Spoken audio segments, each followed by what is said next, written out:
Building Men is brought to you by Finish the Race Apparel, FTRapparel.com, the creators of all things Building Men, and by Become Stronger Industries, become-stronger.com, the creators of handmade steel maces, hammers, and other badass equipment. Because it was so cathartic, it was so healing. I started realizing that my dad did the best he could with what he had at the time that he had it, and that's what made him the parent that he was. And I had held this resentment and anger to him for so long of saying, Dad was a shit parent, or Dad didn't do a good job. And it was like, no. He actually wasn't anything like that.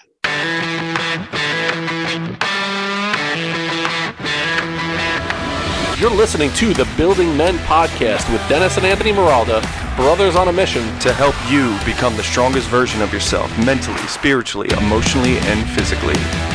Anthony Miralda, welcome back to the podcast. Thank you. All right, so interesting dynamic here. There was a day you asked me last minute about staying home from school. It was take your child to work day. And that day was a day that I was going to be sitting in the sunroom. I had like 6 or 7 Zoom meetings. I had to do the audio for one of the podcasts. So there was a lot of that type of work. So you're like, Dad, can I take your child to work day? And I was like, all right, then you're going to sit with me on my day and go through that whole experience. And so one of the things was we had a Zoom meeting with a guy named Mike Liguori, who was introduced to me through Akshay Nanavate, who wrote the book Fearvana, who we had on the podcast, episode 117, 119, something like that. We called it the Eye of the Storm or Into the Storm. And there was one of the episodes that you had listened to. So there was that cool dynamic of you having some backstory there. And you thought you were going to get away with just fucking around all day and not doing anything, right? Yeah, I really didn't want to help you at all. Now I'm happy I did. It was great, but yeah. I saw that in your face. And so I was like, this is a great one for you to sit with me and have this like an hour-long Zoom meeting. And the audience will understand why it was such an impactful experience. And then we went through the process of actually doing the audio on a podcast. I forget which one we did. It might have been Chief, Michael Peterson, Chief the Poet, where we did the audio on the podcast. And so I taught you how to do all the back end stuff. So it gave you a little bit of an appreciation for what goes on, on a regular basis with me as well. Definitely. So our guest today is a guy named Mike Liguori. Like I mentioned, how I was introduced to Mike. He is a coach. He helps people heal from past traumas and in hopes to help them unlock their future potential and their future success. He's the author of the book, The Road Ahead and Miles Behind, a story of healing and redemption between father and son. So like I mentioned, what an appropriate time for you to be, again, the co-host on the podcast. So Mike, welcome aboard, my man. Good to see you. Hey, Dennis, good to see you. And Denny, good to see you again. I think this is the first time I've ever done a podcast interview where it's father and son. Yeah, I don't know how many of those exist out there right now. I'm not quite sure. We might be cornering the market on it, or at least there's less than 10 or 15. I'm sure. Yeah, right. I know Ryan Mickler just started doing something with his son too, but I think this is the first time that in my interaction, sitting with a dad and a son and getting pelted with questions, so to speak. Right, exactly. And it was a really cool opportunity to talk to you, not knowing a ton of the backstory, but the relationship dynamics so I'm sitting with my son talking to you, and you wrote a book about a journey of, father and son, this story of redemption and reconnection after many years. So I appreciate just the opportunity to experience that adventure going on with you with my son sitting next to me. So I appreciate it. Thank you, my man. Yeah. Thank you guys. Let's start off with, I'd like to, go back in time a little bit to build up for the audience a little bit about you, who you are, before we dive into this moment where you get a phone call from your father that really changed the direction of your life. So take us back a little bit into your upbringing. So Denny is now a junior in high school, right? So he's 17 years old as he's sitting next to me right now. The world is in front of him. There's so many different opportunities and things like that. Take us back to your experience around that time frame, in your teenage years. What was going on in your head and in your life during that time? Yeah, well, first off, I was Denny's age when I was a senior in high school and 9/11 happened. So Denny, before you were probably just a twinkle in your dad's eye, I was a senior in high school trying to figure out my life, like so many of us were at that time. And when 9/11 happened, I had this plan previously to go to junior college to go play football. Growing up Catholic, I was like, I'm going to go to Notre Dame. I'm going to go play football. I literally remember one of my favorite movies as a kid was watching Rudy. Mm-hmm. And I just watched that movie over and over again. I thought it was the coolest, most courageous, aspirational movie I'd ever seen. But when 9/11 happened, I realized that there was something bigger pulling me in a different direction, a mission. And so I decided when 9/11 happened, I was going to join the United States Marine Corps. And so I went down in the recruiter's office the week of 9/11. I went in, I said, I want to join the Marines and I want to go to the war. The recruiter was like, slow down there, Tiger. You're not 18 yet. You have to wait until your 18th birthday. Do your parents know about this? And I said, well, not really. I just know that I want to go do this. He said, well, when you turn 18, you can sign up. And so ironically, my birthday is November 11th, which happens to be Veterans Day. So when I turned 18, I went down the week of Veterans Day, 2 months later to the date, and signed up for the United States Marine Corps. I left in August of that following year, and right after graduation in high school. And I ended up doing 4 years in the Marine Corps, did 2 tours in Iraq, and also did a tour overseas in Okinawa, Japan. So for me, a lot of that 4-year period where a lot of my counterparts and peers were going to college, I ended up learning what it really took to be a man. And in a lot of ways, the Marine Corps teaches you accountability. It teaches you ownership. It teaches you that there are missions out there that are much bigger than you. There's no I in team. It also taught me the ability that, it's about getting the job done and whatever it takes, adapt and overcome. And so when I got out of the military, I had this structure, previously I had this structure in the military. I knew who I had to answer to. I had orders. I had go clear that building, go drive this truck, go run X amount of miles. There was always somebody telling me what to do, and it was easy for me to execute my orders. But when I ended up transitioning out of the military, I ended up finding out that there was nobody to give me orders. So as soon as I transitioned out in 2006, I had found civilian life to be incredibly difficult. And transitioning from an environment where it was completely structured into an environment where you make your own choices, you define your own wants and needs, and you're still trying to figure out your mission. That was very difficult for me at that time. So I struggled for a period from probably about 2006 to probably about 2010, battling a diagnosis of PTSD at the time, trying to find my place in the world, learning again to reacclimate and reconnect to people who at the time didn't know or weren't familiar with the war on terror, didn't really know what it was like to be in the military. And more importantly, didn't really know how to relate to somebody that had been to combat. And remember, like, people in the military are 1% of the population in the US. So imagine combat veterans being part of that 1%. It's a much smaller percentage. So combat veterans often feel it's very difficult for them to connect to other people because of the fact there's not a lot of them. So that transition period was pretty tough. And, I went to college, got my degree in business, and, bounced around from job to job while still dealing with these mental health challenges at that time. I want to, one, I appreciate you taking us on that journey. And sure. And you mentioned 9/11. You mentioned it was your senior year in high school. It was my first year teaching. So I was a teacher in Central New Jersey. It was my 5th day teaching on the job, 6th grade teacher. And I still remember everything about that moment and the days after that, when there's the emotional experience that you have taught, that's connected to whatever it is. It really digs itself into your soul and into your brain, and you can recall those things. So what was your feeling when do you remember the exact moment when you heard about it? What was going on in your life, and what were the feelings that you were having? Oh man, I just remember I was angry. I had never felt so much anger and fear and uncertainty at the same time. And it's funny because those exact same feelings, you get those feelings in combat when you encounter any sort of danger. And a lot of people told me, like, well, what's it like to experience combat?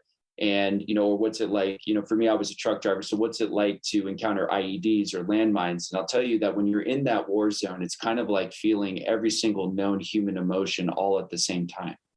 And it's actually quite exhausting because so much energy is drained from you. And I remember in high school when 9/11 actually happened for me, I was very hurt. I was scared, and I was also really angry and like revengeful. I remember like I wanted to just leave my classroom, which I actually did. I was in chemistry class, and I ended up leaving because I was so irate and just angry. But I was also like, what am I doing? I'm a senior in high school. It's like, it's fall semester. Literally, it's my last semester of my high school career. I'll never get this day back. I'll never get this year back. And this happens. And so I remember just feeling so much emotion that was almost uncontrollable at that point, and like not knowing what to do. And I felt a level of like impulsivity to serve, but at the same time, it felt right. It was like, go join, but then at the same time, it was like, what are you doing, dude? Are you sure you want to do this? So that I remember feeling that during that day.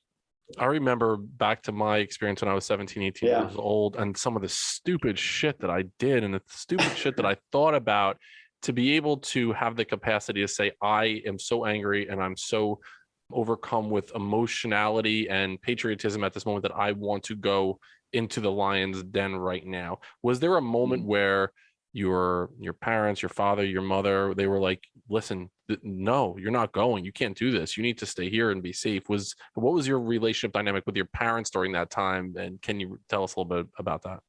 Yeah, I had this fantasy that I was going to be like G.I. Joe, and just, I was just going to get this weapon and just like charge and like, just be unstoppable. Of course, like the Hollywood magnifying lens of glorifying war, and just kind of like, it looks like, you just, one guy takes on 20, 30 guys and then gets shot at all the time. Not one bullet hits them. In my head, I'm thinking like, oh, I'm going to get trained and I'm going to be a hero.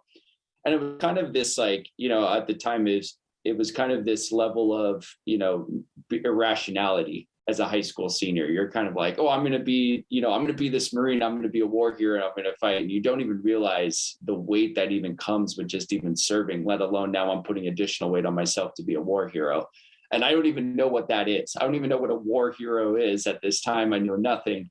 And I remember telling my dad that I was going to go join the war. And my dad looked at me and he got very emotional. He said, I'm super proud of you. And that was actually one of the few times that my dad, I recall in my lifetime, had actually said, I'm incredibly proud of you for serving. Because my dad loves this country. My dad is a huge supporter of the military. So to get that kind of accolade of appreciation from my father, who I've had a lot of, trouble with, and we'll get into that later in the episode, to be able to receive that as a young man was incredibly fulfilling. And of course you go to mom, and, any young man on your who's joined the military, or somebody has told their mom, I'm going to go to college out of state, which is like what some people think about. Mom gets super scared. Are you sure you're going to make it? Right. It's this motherly instinct. I remember my mom, the moment I told her, she started crying, and she's like, why do you have to go to war? And I said, I felt like I had to do this because there was something pulling at me earlier. And, when 9/11 happened. And I remember at that time, I have to tell you, and I think a lot of young men, especially in this day and age, are looking for something much bigger than themselves. And I think men spend a lot of their lives looking for that. So for me, the Marine Corps, the war, was the thing I was looking for. I later found out that it actually wasn't the war what I was looking for. It was a level of self-significance from doing something much bigger than myself was what I was looking for.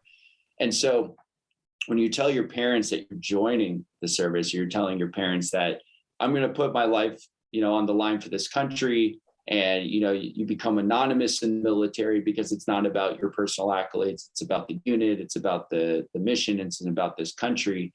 There's a level of humility that comes with that, where you start thinking like, maybe it's about the team. Maybe it's so much more than me.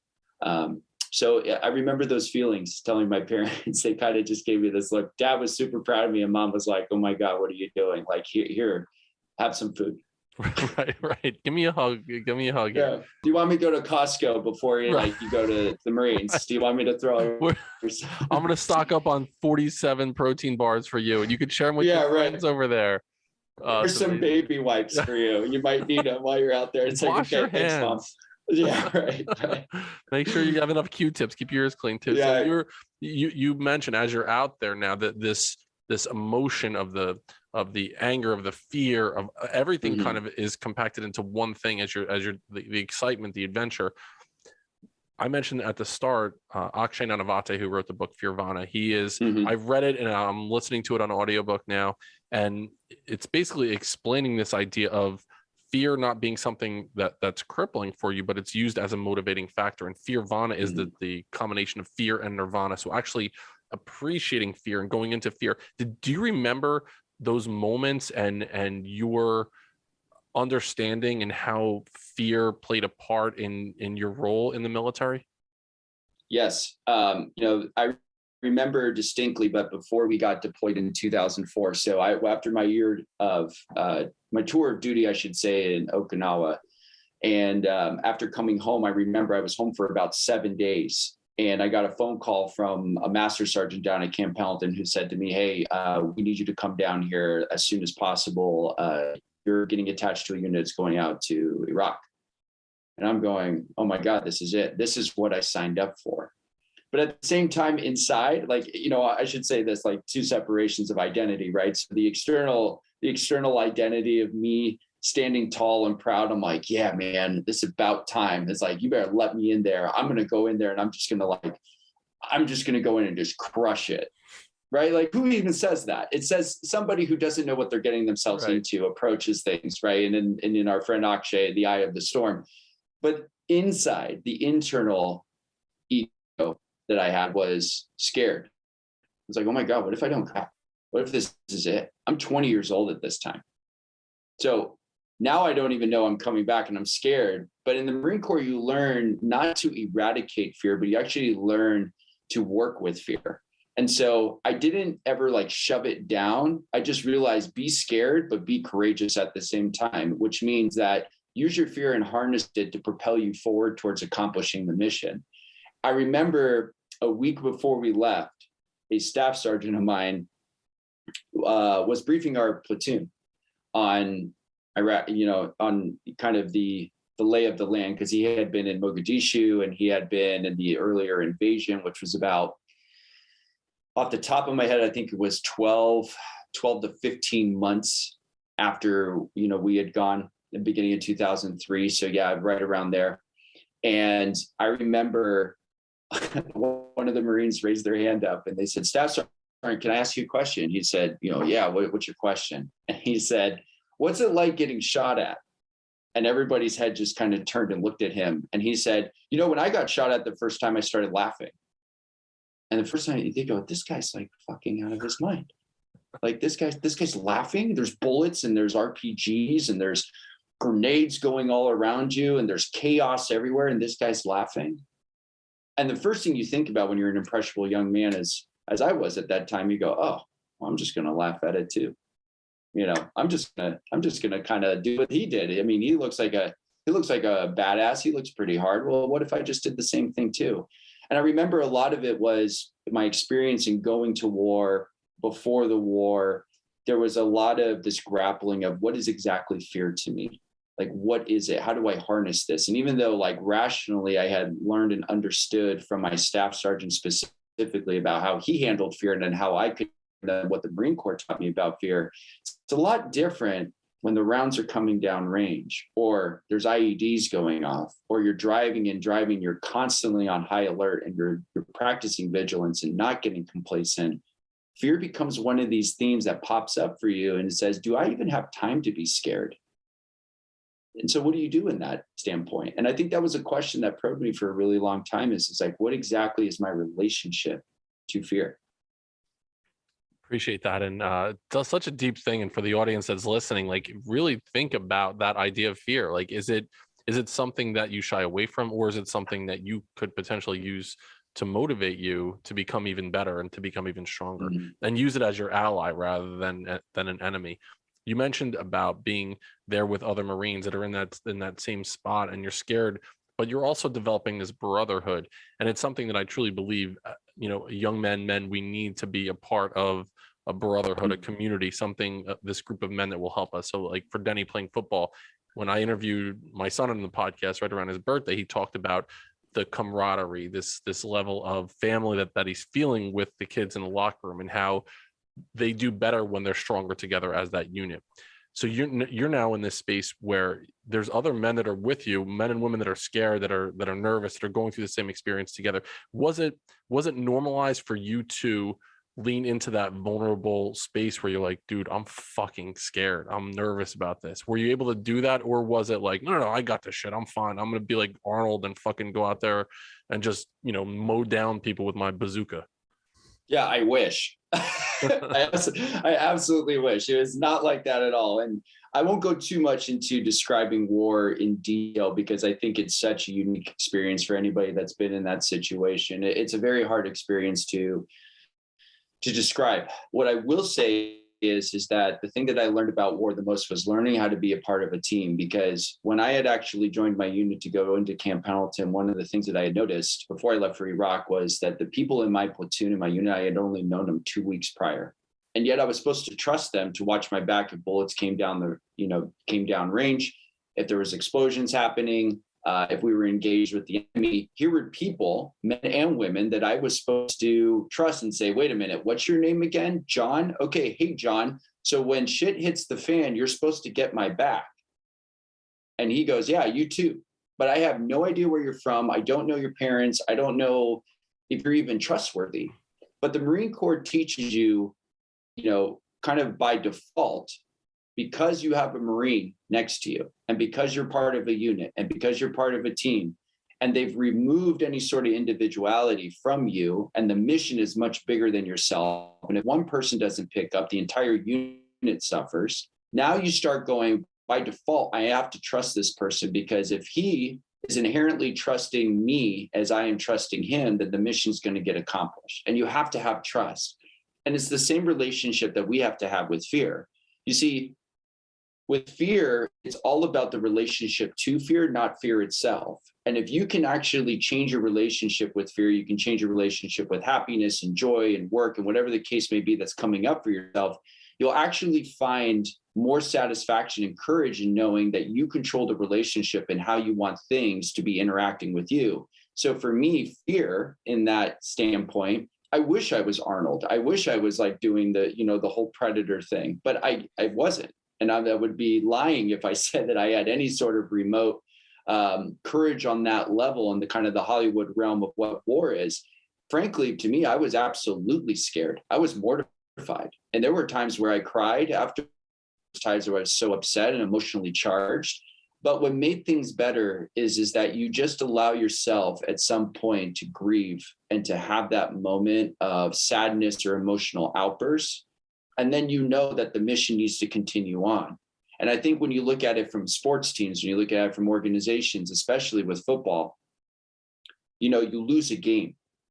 The game's done with. You lose the game and you get through it. You have your emotional reaction to it, and then you prepare for the next game. But in a lot of relations, and I think, I'm not saying they're the exact same thing, but football and the military are very similar in the sense that it's about the team. You have 11 guys on offense, 11 guys on defense. In the Marine Corps, you have people on offense, people on you have people on the offense that are going in and attacking buildings, and you're also playing defense. You have guys staying behind, you have guys going out and patrolling. In football, you have the offense scoring points, you have the defense trying to stop the other team from scoring. Everybody's bought into the one thing, which is the win, which is the accomplishment of the mission. And so for me, at least, in a lot of ways, it was changing my relationship to the idea of it wasn't about me that helped reduce the fear. It also was about the men and women around me, which also reduced the fear. And more importantly, was allowing myself to be scared, which actually, in a lot of ways, reduced the fear. Building men of character, integrity, strength, compassion, and empathy through transformational mentoring, coaching, and motivational speaking is our mission here at Building Men. To work with me as a one-on-one life coach, you can find information in the show notes, or you can visit our website at buildingmen.io, where you can book a free 30-minute discovery call to help you become the strongest version of yourself mentally, spiritually, emotionally, and physically. Now, back to the show. Awesome. I appreciate you taking us on that journey there, Mike. Yeah. And when you first started telling that experience or your journey through, you mentioned once you were done, there was this post-traumatic stress disorder that you were going through, trying to find your place where you belonged and what life meant after that point. So take us through a little bit of a journey from the time when you're done in the military, re-entering normal civilian life, what that was like for you. Yeah, well, I have to say that, the first thought that came up for me was much easier to go be in a war zone than it was to be a civilian my first year. Trying to find your place in the world after being told what your place is in the world is very hard. The Marines tell you exactly, you need to be here at 0500 in PT gear, ready to run. Class starts at 8:00 in junior college. You have a choice of not wanting to be there. So you don't have to go. And then you're not in trouble. And inherently, like the Marine Corps has taught me, you just show up when you say you're going to show up and be there. So there were some things ingrained in me already where it's like, man, I just don't like being late. And I'm like that in general. But when it comes to actually transitioning out and feeling, part of the world, you almost feel like you're on an island, especially when you get out of combat, because who can you relate to? And so that first year, I knew that I had the rest of my life in front of me, but the war was kind of sitting in my head. And so in 2007, during the beginning of my sophomore year, I got a letter from the Bush administration, and it said I had been recalled back to go for a third time back to Iraq. And the moment that I got that letter, I had a panic attack. I had a mental breakdown in the middle of my college campus, hundreds of kids looking at me, freaking out. And I rushed home. I never ever felt that way in my entire life. I rushed home and I stayed in my house for about a month. I didn't go to class. And I remember telling my mom, I said, Mom, if I go back to that place, I'm going to die. Because there were a couple close encounters to the point where I was like, I'm getting really, really close to the edge. I'm getting really, really close to it. And so being at home, I was like, I'm not going out in public. I'm not doing anything. I'm staying at home. I'm not going. But I knew something wasn't right with me. So I ended up checking myself into the emergency room at the VA in my hometown of San Carlos, California, the local VA center there. And I went down there and I told them something was wrong with me. And I remember at this time, I'm sitting in the lobby of the ER, and these two guys who kind of looked like they had just been cut from NFL training camp had told me that, hey, you need to come with us. And I'm like, oh my God, they're going to lock me away. They're going to put me in a straitjacket. They must think I'm crazy. And I'm like, no. I keep telling myself, like, Mike, you're not crazy. There's nothing wrong with you. You just need help. And you did the right thing going down there and telling them that you needed help. And I know a lot of veterans in the community especially have seen this as a massive problem where it's asking for help, because in the military, you're not encouraged to ask for help. It's like, if you either do it or you don't do it, that's it. It's pass or fail. So for me, it was like, well, I'm doing the right thing. I'm asking for help. But now I kind of feel like being escorted by these two guys who look like they were like backup squad offensive linemen. I'm like, did I just fail? Did I just go against everything that I was supposed to do? Like, I didn't even know what the right thing was. And so in 2007, I got told by a team of doctors I had this thing called post-traumatic stress disorder. And the first thing I thought about was like, what is that? And I was like, it sounds like something you catch from, a one-night stand at a bar. And I remember the doctor was like, no, that's not what it is. And they said, it's an anxiety disorder. You're going to end up probably having it for the rest of your life. There are things you can do to minimize it, but there's no cure for it. So I'm like, okay, great. So I end up recognizing at this time that there's something like completely I'm misunderstood. I don't even know. I feel totally misunderstood. I have this disorder that I've been diagnosed with. More importantly, I have to go to Missouri to see if I'm qualified to be fit for duty to go back to Iraq. Well, I'm not because of this. So sigh of relief, but then at the same time, I'm like, I have this thing. I don't even know what it is. I have this like mental health disorder. So the rest of my life started becoming obsessed with exactly identifying what this thing was. And I read all the paperwork on it. I went to therapy, and I remember, and God bless my therapist, I got to tell you, she made sure that I didn't leave the room. She never gave up on me. And that's such an important thing for us, especially guys who serve in the military and just men in general, is that you've got to have a support system around you. You've got to have people who believe in you when you don't believe in yourself. And for me, I had a team of people. I had my family.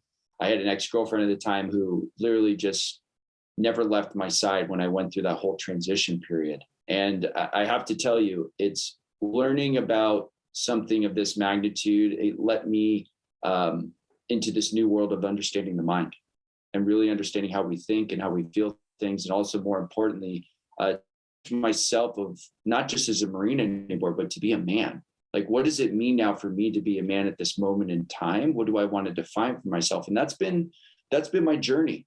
Is that PTSD diagnosis really inspired me to take ownership and to really take accountability and say, hey, what can I do to live my life the best that I can, knowing that I have received something and having a normal reaction to abnormal events, which is actually the most simple way to describe what PTSD is.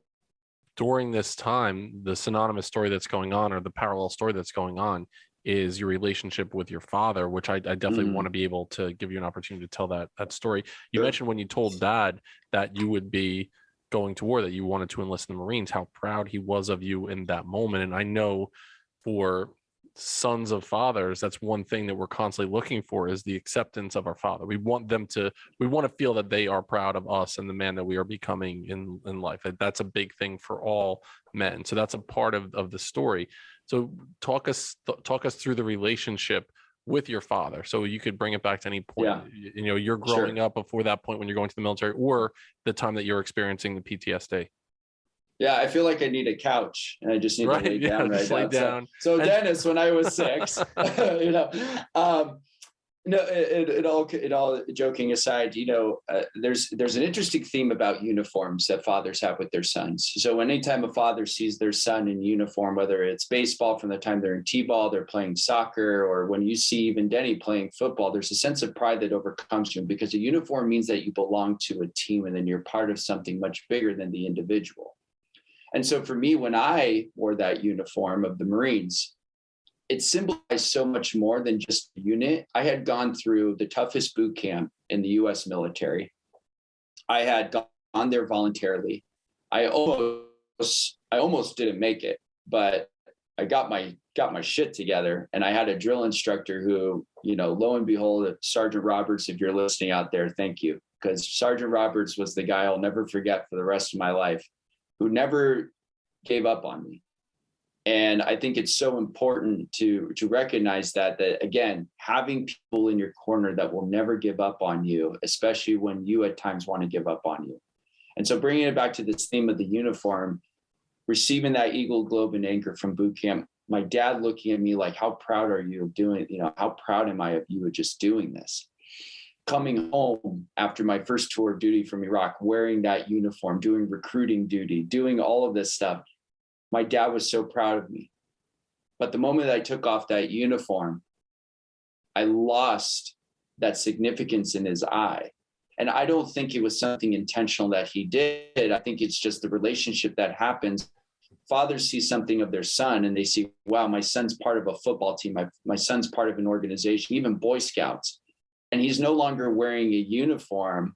The father goes inherently, well, what are you doing now?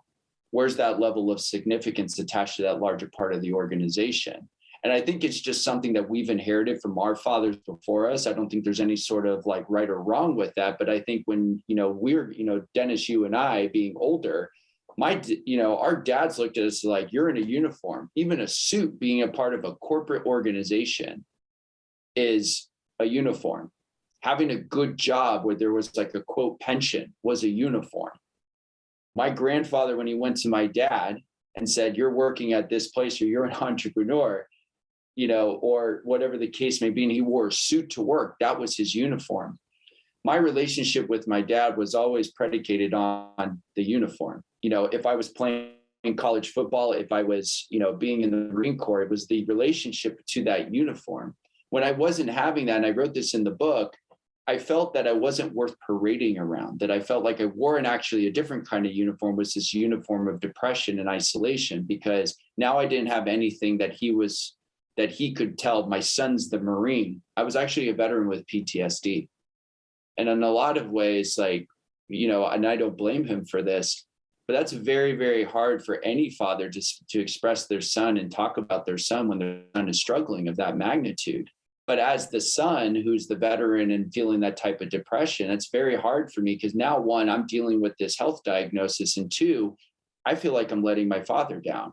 But instead of like feeling guilt or shame about letting my dad down, I actually felt anger and resentment towards that. And so a lot of the disconnect that we had was not just around this uniform, but the idea that I wasn't worthy enough in his eyes to be seen or be received as his son. Rather, I was just, my son's a military veteran that went to war not once but twice, in a war that's completely divided this country at the time. And now he's got depression, and now he's on SSRIs, and now he's battling not only depression but PTSD. And I don't even know how serious this is. How could any son think that they're worthy in their father's eyes when they feel as though that they're damaged goods and misunderstood already at a grand level? So that, to me, Dennis, was, it was in a lot of ways the culmination of my relationship with my father at that time when I got out. Was I didn't feel any sort of level of significance in his eyes because the uniform, the one that I earned, the one that I came home in, was now off. It was a box. Awesome. I connect to that on two different levels. One, as the son of a father who the uniform was definitely a piece of my relationship with him, playing high school and college sports, and then having a job as a principal with the suit on. And he was very proud of me because of the job title. Having left education, I remember him saying, "You're fucking crazy. Are you kidding me? You're going to leave this safe job?" Yeah, exactly. And I remember there was definitely a division in our relationship. There was one when I was younger, and then again when I did that, he's like, I can't believe you're doing this. You're making a huge mistake. And so I do remember that. And then you had also mentioned, like, I'm thinking about it as the father of my son. To me, I remember the first time he put on a uniform when I was coaching his t-ball team when he was like 5 years old, and you're playing with like Noah and Nora on the red team. One specific moment stands out to me was returning from COVID. It was September of 2020, with the first football game of the season, not knowing if there was going to be a season, not knowing if you were going to have an opportunity to play football. It was your sophomore year after you had just started quarterback as a freshman. I remember watching you run out onto the field, then playing the national anthem, and I lost it. I broke down in tears with this overwhelming sense of pride. Like, holy shit, my son is like leading a group of older kids onto the field. Yeah. After we didn't even know if there was going to be a season that year. So I could still get emotional thinking about that moment. Like I just remember that sense of pride. But to me, it was more about like you fulfilling this leadership potential that you have, rather than like just about the actual sport or whatever. So I appreciate that, Mike. You took me back on an emotional journey there. One thing that you write about in the book, Mike, is this idea that you and your father had safe topics to talk about, and the safe topics were sports and making money. And that was pretty much it. Everything else, it was more tumultuous when you would talk about faith, talk about politics, and you said, and talk about every single decision you have made in your life were not safe topics with you and your father, because they would result in, challenging type conversations. So now I appreciate the whole idea of the uniform and what you've gone through. So now you're out, you're establishing your position, and you're sitting out, and you receive a phone call from your father. Talk to us about that phone call, and then how that call really changed the path of both of your lives. Yeah. And again, but first off, I want to just honor both of you, just recognizing the fact that like what the resemblance that you two have right now is an appreciation for Denny to earn a uniform and to be a part of a team much bigger and to represent something much bigger, knowing, understanding that it's like him volunteering for that must bring so much pride to you as a father. So I just want to recognize that. And Denny also just taking the pride of something that you've earned to be a part of that team is also just something that I think in a lot of ways, when we look at the newer generation of men, especially the ones today, in comparison to what our father's generation went through, there was things that you didn't talk about at that point in time. You didn't talk about, deep philosophical conversations, emotional outbursts, or just emotions of being aware of that men have emotions and it's okay to express those things. That was something that was not talked about. You went to work, you provided for your family, you put food on the table, and that was your job. And then someday you retire. So already with the newer generation, which would be Dennis and you and I, my father grew up during the time right after World War II. he also grew up as a young man during the Vietnam War. He also grew up in an age where he went through Reagan and he went through Clinton and then he went through Bush, 2 Bushes, right? So he has seen it all. So him being a CFO as well, you start thinking about, well, what's the common thread here between me and him? It's like my dad worked for himself. He was a CFO. So money is an easy topic for us to discuss, talking about stocks and business. Well, for me, in a lot of ways, I had this thirst and this kind of inquisitive nature to know there's got to be more to life than just talking about stocks, money, college football, which, by the way, are all fun things to talk about. But when you look at it like from a relationship standpoint, there's only so much that you could talk about with your dad around that realm. And if that's all it's ever going to be, well, then relationship's going to stay there. You have to ask yourself, is my relationship with my dad ever going to progress? And that was the lingering question for me, because anytime I had ventured outside of that, it was also still kind of a realm of safety. My dad's a devout Christian, but it's like we talked about God, but we never talked about Jesus. And we never talked about that kind of, well, how do you see Jesus, Mike? Or how do you see Jesus, Dad? Or what made you become a Christian? None of those discussions ever even took place. Or tell me about your previous relationships or your previous marriages, Dad.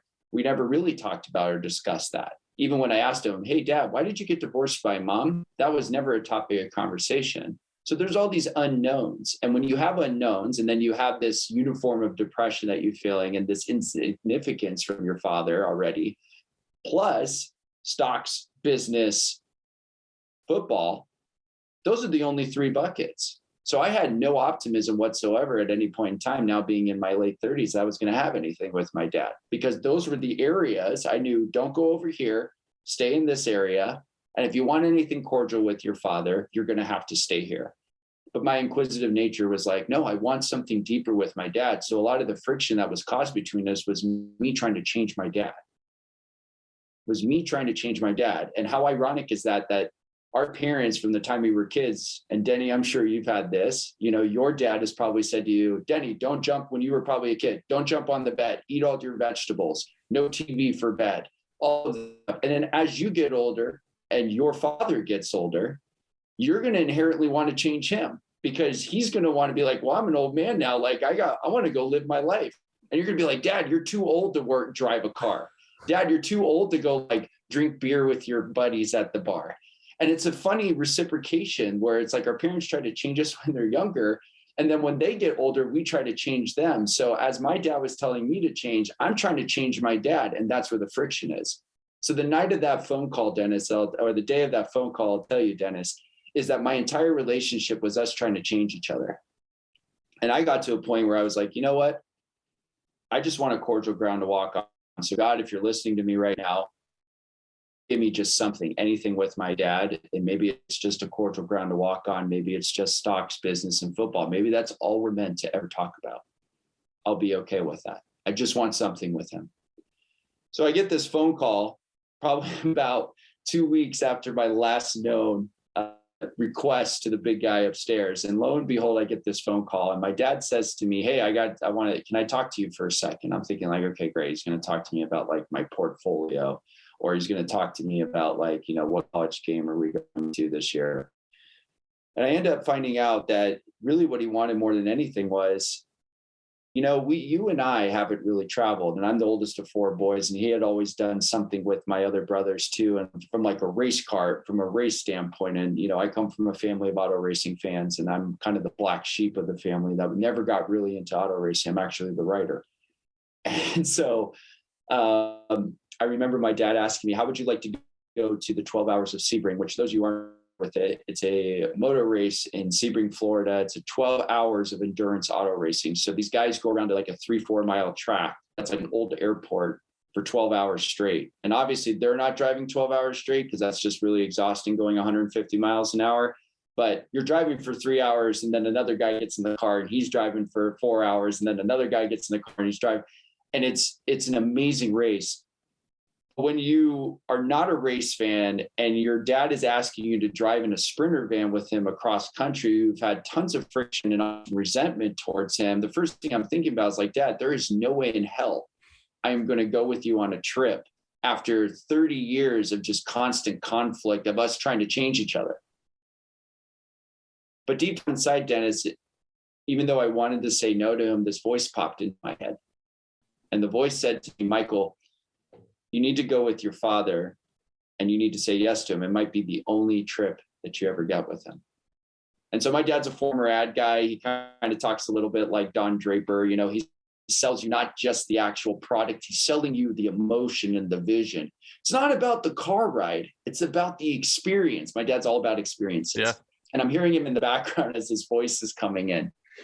And I sat there and I sat with it for a second because it was such a profound voice, kind of like James Earl Jones, like Mufasa from Lion King, this profound, very like authoritarian, but masculine, but loving voice was like, this is your father. And so after quick contemplation, my dad, I could tell, was super excited about it. And I felt like I was like going to fucking dread it. I ended up saying yes to him. And I said yes to him because there was something inside of me that knew that if I didn't say yes to him, I was going to regret it, even though I would let my pride and ego fuel the idea I wanted to say no to him. And so I said yes to my dad. And I remember getting off the phone and looking at my ex-girlfriend at the time. And she said, what did you just say yes to? And she knew all my history with my dad. And I said, I think I just said yes to my dad to go on a road trip with him for 11 days. And she goes, are you sure you want to do that? And I go, I don't know. That's a deep moment right there. And as you're talking, I'm thinking about again, everything that you're saying, I'm thinking about it as a son of a father who the relationship isn't the best relationship in the world, but also then relationship with my son. And I would absolutely love that going on a road trip. We would have a fucking blast doing that. When you said, when you were talking like about things that he wanted to do to change you and then things that you would do to change him, I'm thinking, all right, if I threw that out to you right now and it's like something that you could right now change with me, what's something that you think about? Just like me wearing like pink socks and white sneakers. What's the... Oh man, I wasn't ready. I guess I'm just perfect the way I am. Is that what you're... Something like that? It's gotta be. I think so. It sounds like it. Sounds like it. I don't think I've ever seen you stumped before. No, I really don't know. All right. No, you're doing well. You're doing well. Right. I don't think there's much I'd change. All right, and I could cut away some of that silence. That was, but I appreciate that. And Mike, so now you're in the spot where you're like, all right, I'm gonna make this decision. I think I'm gonna do this. This voice is in my head. I'm gonna jump in the car with my dad. Mm-hmm. And now you have an opportunity. I'm sure in the beginning it was a little of this like, all right, we're gonna keep it surface level. How about Josh Allen and Patrick Mahomes and the divisional playoff round. Wow, that was really awesome. What a great. But then it starts getting a little bit deeper, and your discussions are now circling around his upbringing, his relationship with his father, things that he remembers from your childhood, from his own childhood. So tell us one or two things that during that trip you're like, wow, I never recognized this about this man that I'm sitting next to right now. Yeah. And I have to tell you that one of the most profound things that I recognized about that weekend specifically, because it was around the time of my 37th birthday, was realizing that I had put myself in a position of something that I always wanted, yet I was deathly afraid of. And when we talked about fear earlier in the podcast, and to lead up to this different type of fear now is, for me, is fear is such a powerful motivator, and courage is the ability to be scared and doing it anyway. So I had learned over the course of my journey with PTSD and the journey of just, moving to different cities and being in different circumstances and situations, that it was all about courage at the end of the day. And that's what the most important thing to me was. It was okay to be scared and allowed myself to feel those feelings, but to be courageous in the face of fear. And I was actually afraid of being on that trip with my dad, more so because there were memories from my childhood. I remember where, dad was working in the ad agency business, and clients were always kind of like a 1A, 1B when it came to me and my other brother at the time. And so there were times where I felt I had to compete with his clients, because we would go to sports games, but then he'd be on the phone doing a business deal, or he'd be on the phone with one of his business partners. So now I'm thinking, well, that happened when I was a kid. Is he still going to do that? Because my dad is still working. My dad's like, still loves his company and still loves his job. And he's kind of winding it down as he's gotten older. But, when you're sitting in a hotel room in Las Vegas on the weekend of your birthday during the middle of COVID, and they just kind of like still half opened up. I mean, the sports book's open. you're going, is this going to be a repeat of my childhood where dad just would end up not picking me up from after school care? And my brother and I were often the last kids that were left during those periods of daycare, and mom would have to come get us. And so mom and dad were not really on speaking terms outside of us. It was just kind of this co-parenting thing where it was like, all right, it's your turn to have the kids. See you later. Kind of felt like a package. They were just switching packages the whole time. And I remember sitting in that hotel room, and there was a part of me where the anxiety came up and said, well, what if he doesn't show up? What if he leaves you behind like he did last time? And so I remember feeling those feelings and almost getting to the point where I was like, I need to hedge my bet and I need to book a flight home. But I got this text message from him that he was going to be on his way, or I got a message from him actually. And so when he finally arrived in Vegas, Dennis, I got to tell you, it was very much like a good to see you, sir. And, like we had this handshake and I helped him with the suitcase. And I'm sitting there thinking in the elevator, like, oh my God, what did I just do? What do I even talk about? Because here he is like bitching about foreign affairs and talking about the state of the military. And it's like very, very Republican centric issues that, men his age like to engage in that time frame. If they're of that political party, it's always, it's either the state of the military is going down, the stock market's crashing, the recessions. And I've heard this stuff from my father for the longest time. And so when I'm in that elevator and I'm hearing that from him, I'm like, man, it's just going to be the same shit, different day. But when we got into that van, it was interesting, Dennis, because, we had a great weekend in Vegas. My dad actually crushed the sports book. We bet college football that weekend. He went 12 out of 13 games. And using no data, and by the way, that's a separate story, but I watched my dad pick 12 out of 13 games perfectly using nothing but a pencil and a paper or a pen and paper that was supplied by the casino.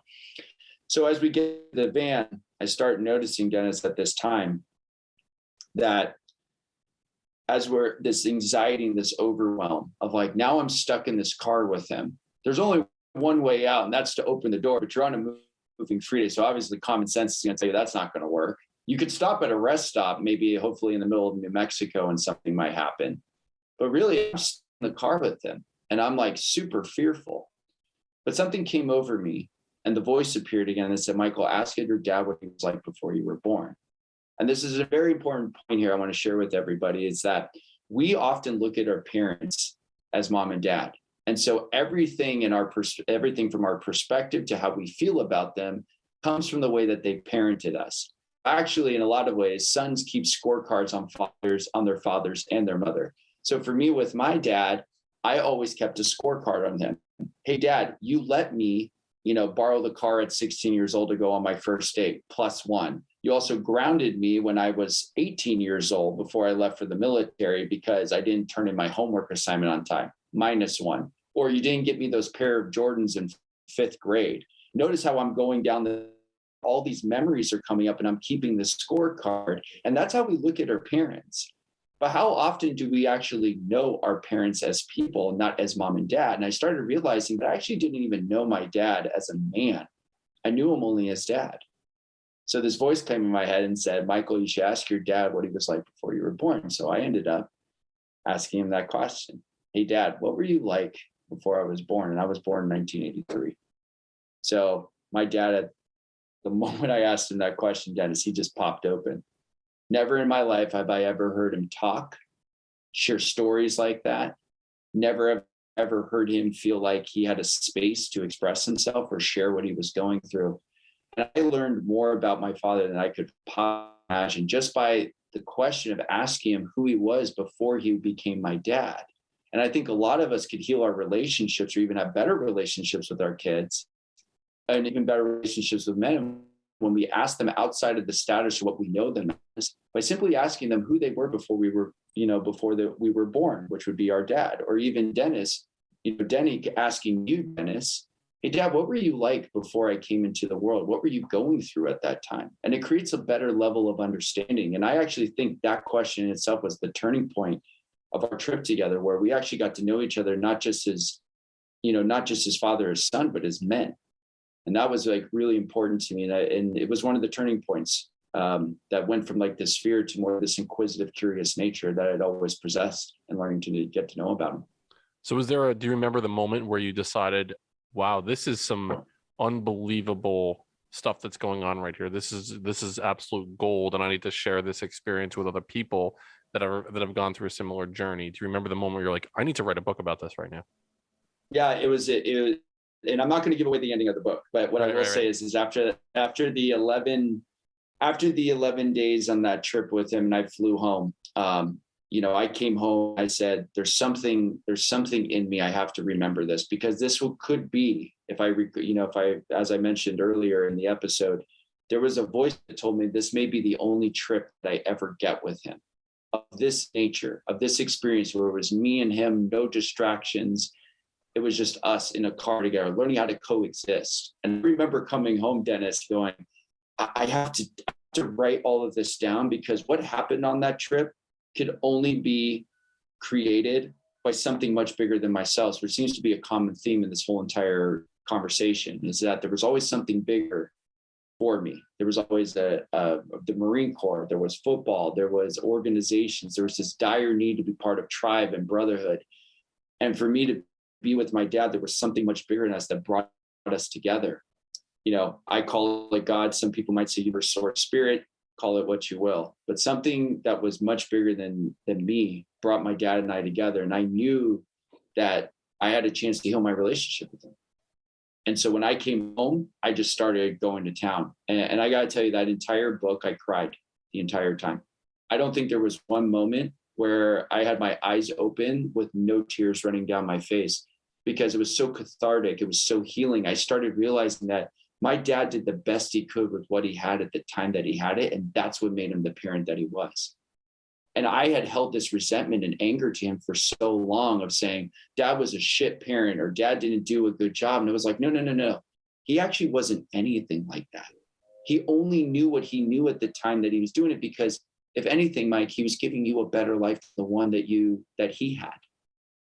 And we hold on for so long, for those of you out there who have something with your dad, or you have some, I guess we'll call it stuff. You have some stuff with your dad.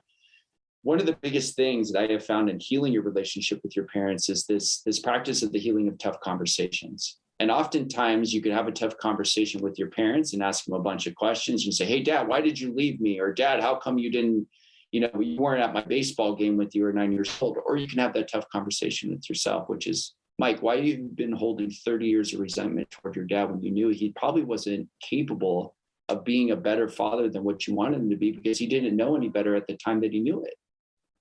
And I started recognizing at that time that once I had those tough conversations with myself, that's when the acceptance and forgiveness piece happened. And so, writing that book, I actually healed my relationship with my dad on that trip, but I healed the relationship with myself to the relationship that I have with my father through that writing. I appreciate that. It's interesting. I think about the work that we're doing here. A year ago now, me and my brother Anthony interviewed my father. Wow. On the podcast, and it was cool. I had learned so much about him during that interview that I didn't know before. But the other cool thing is now there's a time-stamped way for other people to listen to a conversation between sons and a father.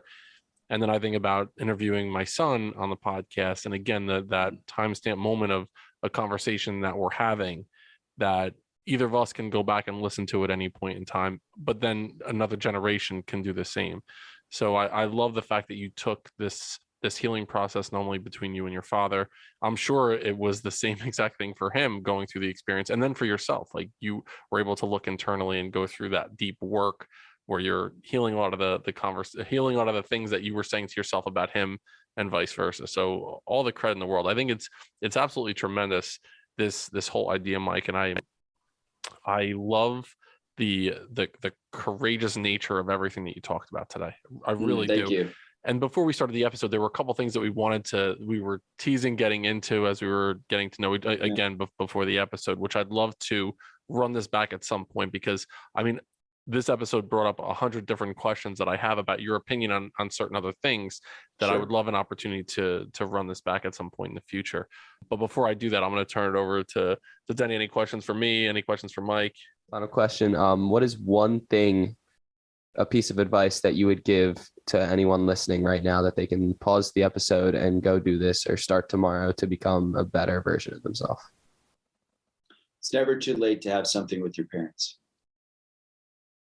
And don't spend the rest of your life holding regret and weight and carrying the burden of something that they didn't know at the time to do any better than what they knew. And for me, I spent 3 years of my life being mad at my dad when simply I could have just accepted and forgave myself for holding that weight and resentment and had a different relationship with him. And because of that, I have a much better relationship with him now than I ever could have possibly imagined, because I let go of the expectation of that. So it's never too late to have anything with your parents or have something with your parents. They want something as bad with you as you do with them. And so hopefully you can find a way to meet them where they are and they can meet you where you are. And the healing in the process can begin for both of you to have a relationship. That was awesome, Mike. Truly appreciate that. Good piece of advice. Yeah. Where can the Building Men audience find you, get in touch with you, purchase your book? Yeah, absolutely. So I'm very active on Instagram. So it's at mike.liguori. That's Liguori. You could also go to my website, mikeliguori.com. And the book is available on Amazon and Barnes & Noble. So I appreciate all the support. And if you guys have any questions or learning more about how I coach and how I teach and supporting people in their journeys to heal their past, to unlock their future, I am always around to talk about that. And thanks to the both of you for having me. I really appreciate it. It's always cool to just see you two just involved in something that's much bigger than yourselves.